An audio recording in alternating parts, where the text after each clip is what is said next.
Okay. Yeah, I know. This looks different in appearance from whenever we just left from the part of the video we just left off in, but I'll get into that here in a second. Uh, this has been sitting here for what, a month now, something like that.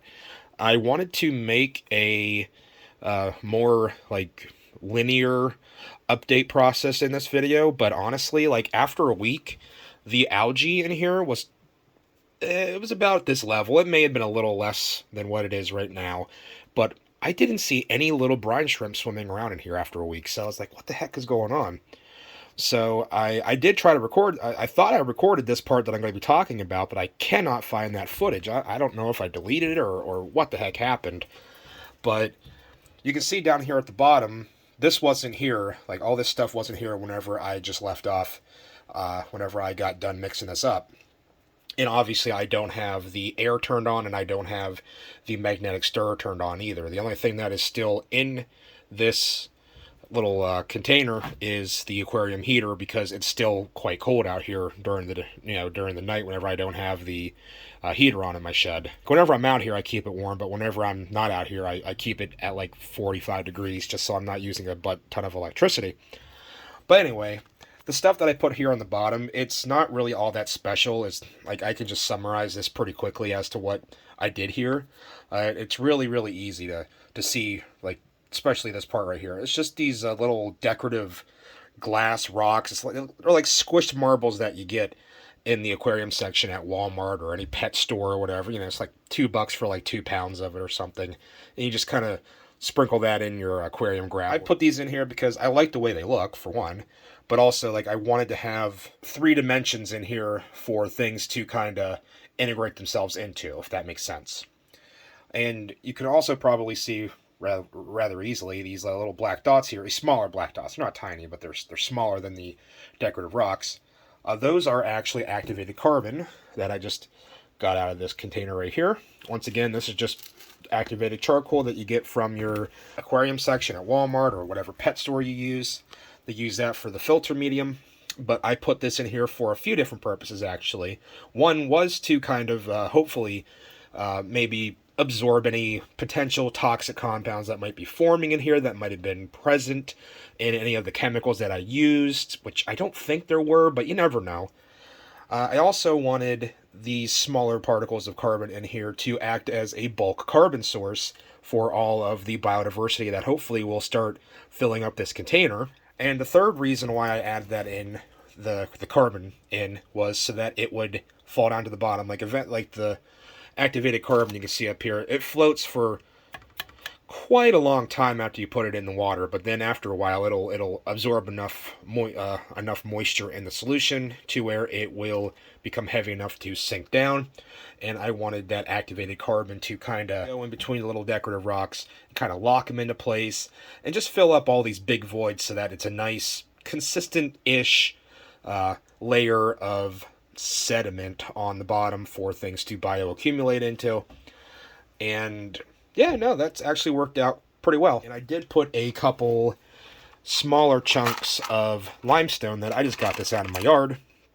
I got this limestone out of my yard to put into this little ecosphere because hopefully this is all hopeful, thinking here. The limestone, I don't even think you can see it in here. It's covered up with algae pretty good. But the limestone will help neutralize any acids that start building up as a form, like in the form of carbonic acid. If there's an excess amount of carbon dioxide in here, the carbon dioxide would react with the water present in the biosphere, make carbonic acid, and that will make the ecosphere slightly acidic, which would inhibit any of little crustaceans such as the brine shrimp to properly develop their exoskeletons or their shells.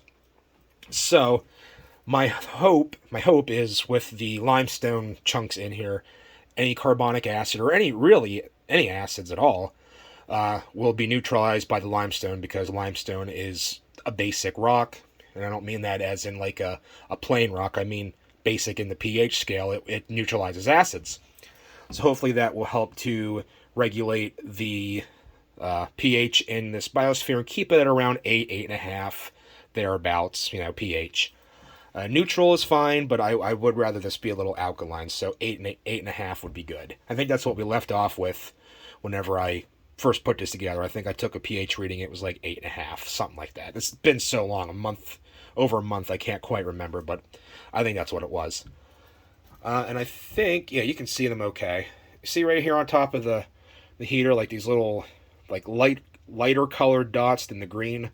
That is actually a small pinch of active dry yeast that I just kind of, like, and I mean just a little tiny pinch, just a bink, donk, and I just put it in here. The active dry yeast I put in there to give the baby brine shrimp a very, very easy, small food source for them to start, growing on. Because yeah, there's a lot of algae in here now, which is great, which is what I was hoping would happen. But I also wanted them to have a microscopically available food source that they can easily get to and not have to worry, like, if the algae itself is small enough for them to eat. I'm sure it is. It's probably fine. But I wanted them, while this is establishing itself, I want them to have everything they need to establish themselves as well as they can. I want to give this every chance of succeeding as it could possibly have. And I don't think you can really see with this camera. It's actually kind of a bad camera for this. Oh yeah, you can see a couple little guys swimming around there. Yeah, we actually have quite a few little brine shrimp swimming around in here now. And yeah, there we go. I haven't really done anything to this little ecosphere for 3 weeks. I've had it's just been sitting here exactly like this for about 3 weeks now. Ever since I added in these rocks, I added in just a little pinch of the dry active yeast. And this dry active yeast is literally the stuff that you get at the grocery store for making bread. I actually took some of my fiance's, don't tell her, but I took some of her bread yeast out of the refrigerator and just kind of put it in this vial. Now I have it out here in case I ever need it again. That way I don't have to keep stealing from her stash. Yeah, this is actually a good start. I'm really, really happy with the number of brine shrimp that we have swimming around in here now. There's quite a few little brine shrimp swimming around right here. Pretty decent sized ones too. But anyway, with the size of this container, I'm really glad that the algae has pretty much proliferated throughout the whole container. You can see it's here on pretty much all the sides. It's a really good layer at the bottom. Because whenever the brine shrimp are this tiny still, it's actually quite hard for them to, swim. If it's a container like this size, it's actually quite difficult for them to swim, like, say, from the top of the container down to the bottom to find food, at least efficiently. So, like, if you're growing them in a really tiny container, it's not that big of a deal because, they'll always be right next to their food source. But whenever you're growing them in a container this size, you want to make sure that there's enough food for them to find without having to go here and here and then here and then here. They're really small, so this is like going from here to here for them, like the top to the bottom to this for them is like you or me going probably like, 4 miles. So you definitely want to make sure that there's enough food for them to establish themselves and just kind of sustain themselves, which I think there is now. Like, I've had this aluminum foil smushed over the top of this and crimped down for over a month now. And the only time that I had this off was whenever I took it off to add these things to it, like a few weeks ago. Ever since then, it's pretty much been closed off for the most part from the actual air. There might be like a couple small gaps here or there, but there's no substantial amounts of oxygen exchange going on in this container at this point. This is pretty much like everything in here is pretty much surviving on the oxygen that is produced from the algae. And probably the oxygen that was, first dissolved in the water and then the air. You know what I'm saying. What should we do now? I guess I want to move this. I'm not going to cover it yet.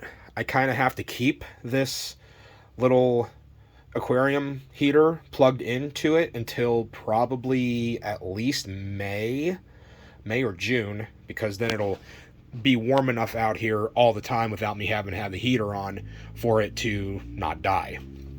So I'm going to move my little ecosphere over on top of my microwave that I have out in my shed here. Yeah, I think that'll work. Although if I put it there, this is my... See, I have so much crap out here. I have a microwave out in my shed. I have a toaster oven out here. Now, obviously, I don't use the toaster oven with all that stuff on top, but, I take it off, but I don't really want to have to move it every time I go to use the toaster oven, so maybe I'll find a different spot for this. And I don't think I'm going to put it up here. Let me put this stuff back. Yeah, I'll find a better spot for it. It's all good. Maybe I could even put it up here on this little shelf. Or maybe there in the corner I could put a little light for it, like a special little light specifically for it. And they just have it there in the corner. That'd be quite nice. I'd like that. Yeah. But anyway, I'm going to take this off of the hot plate here just so that I can make some room. And that way I can have my full workbench back. I think whenever I go to put this lid on, I will probably either leave the foil on and then put the lid over the foil, or maybe put some plastic or just something to serve as a barrier between the water and the lid, because salt water is highly corrosive. And I thought maybe this is aluminum, but this is definitely not an aluminum lid. And I don't want it rusting through, because salt water is very, very corrosive to even stainless steel. Like you can see right here on the little container that I had my algae growing in before. You can see right there, the tip of my thumbnail is a nice little rust spot from the salt water, and it actually started on the inside, and it's actually rusted all the way through the lid. So yeah, I definitely want to provide some kind of barrier between this and the salt water whenever I do put this together. Anyway, I think that's it for now. There's not really much to do except just let these guys do their thing, and hopefully after a while they don't all die, for one. But yeah, hopefully they start breeding, because if I have a select number of brine shrimp in here that do make it to adulthood that then breed in this ecosphere, the ones that bred and gave birth to new generations in here will have better genes suited for this particular environment. Because right now there's probably who knows how many actual brine shrimp there are in here, and even if like 1% of those survives, those will be the ones with the genes that were best suited for this environment. They breed, they pass on their genetics. But yeah, I will be given periodic updates here to let you know one way or the other if they're all dead, if they are starting to breed, if things stagnated. I'll show you. It'll probably just be like YouTube shorts about it, unless something really interesting happens. But there is one thing that I want to ask you guys real quick. I want to put something in here, just like a little decorative item. So there's like all sorts of little fish things that you can put in your aquarium to make it decorated and suited to your taste. So what would you guys like to see in here? I'm really open for anything as long as it's not obscene. I'm not putting any like naked statues or anything in here, but like a SpongeBob figurine, or like, I don't get Invader Zim's the figurine, a crab figurine, anything that is non-toxic to aquatic life and that can be used in an aquarium, I'm all for. And just going to be like one or two things. So just like give me like what would you guys like to see in here, just to kind of break up the monotony of this big empty space here. I hope you guys enjoyed that. I will see you here in the next video, and see you in the next update video on this. So we'll talk to you guys later. Thank you for watching. Give me a thumbs up if you like this video. Comment, subscribe.